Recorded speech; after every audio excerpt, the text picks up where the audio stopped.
Good evening. I'm Lillian Gish. Tonight we're going to see Broken Blossoms, directed by the father of film, D.W. Griffith. Now, Douglas Fairbanks and Mary Pickford brought Mr. Griffith this story from Thomas Burke's collection of short stories called Limehouse Nights, and in it was a story they thought would make a fine picture called The Chink and the Child. Mr. Griffith read it, decided he would do it. It was probably the first tragic poem that was ever put on the screen. He was going to have Richard Barthelmess play the Chinaman, and he said I was to play the 12-year-old child. I said, no, I'm too tall to play that with Dick. He's not a tall man. And he said, I told him I'd get a little girl, and I'd train her, 11 or 12 years of age, because you always look older and heavier than you really are.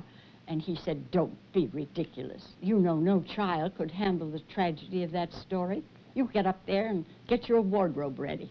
So I did, but I think the idea probably of playing that gave me Spanish influenza, because I was ill and couldn't come to rehearsal for about 3 weeks. When I got back, I had to wear a mask because it was a dangerous thing. Everybody was dying around the world. It killed more people than the war did. And at our studio, we lost 5 lives, so that I was rehearsing in this mask when he said, try to smile. The father, the mean father, is beating this child.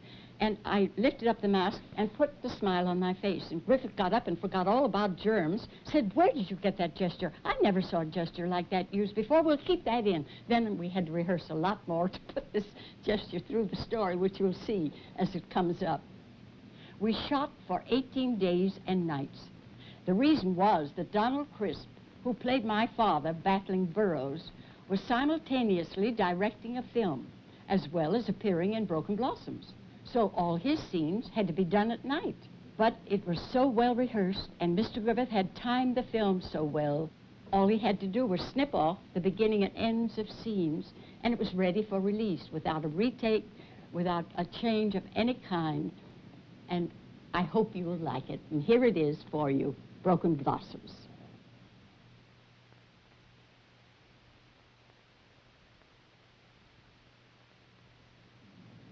I hope you enjoyed that film. It only ran about 1 hour and 20 minutes.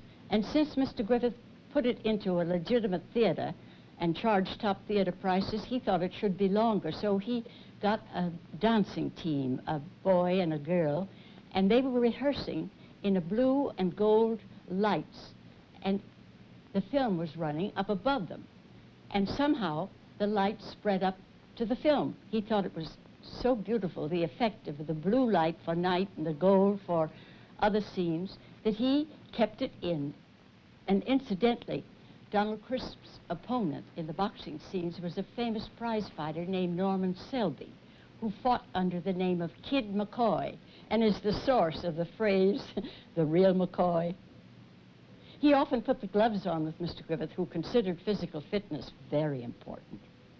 Now, when Broken Blossoms was released, the critics praised the film. They said that it should be the Bible at the right hand of every director directing films in the future. And they also thought that we'd gone to London, the street corners, where they thought Billy Bitzer's camera had been placed. Actually, it was all done in Hollywood. For example, instead of building sets for the opening scene of London, Carl Brown, who was an assistant cameraman at the time, built a model using a little postal card. It was a drawing of the Limehouse district as a guide, and the River Thames was a little bit of water, 4 feet by 8 feet, with a pinch of flash powder on top to make it a shimmer. With resourcefulness and hard work, London had been recreated in a Hollywood studio, and the film was made for just $91,000. Now, in 1924, 5 years later, my sister and I went to Italy to make a film called Romola. That cost over $1 million. It was based on the George Eliot novel and set in 15th century Florence, directed by Henry King. We're going to see 2 scenes from Romola. The first is the meeting of Tessa, played by Dorothy, and Romola, me, at a roadside altar. Tessa is a peasant girl. Romola, a member of the first family of Florence. Unknown to both of them, Tessa has been tricked into a mock marriage by Romola's husband.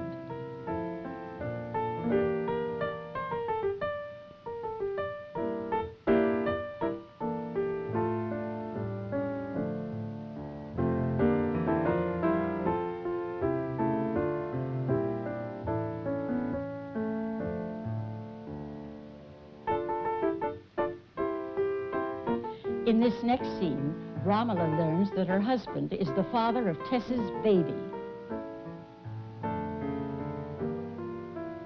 He's being pursued by a mob intent on killing him. A most interesting villain played by William Powell.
We had a difficult time drowning Dorothy in that dirty Arno.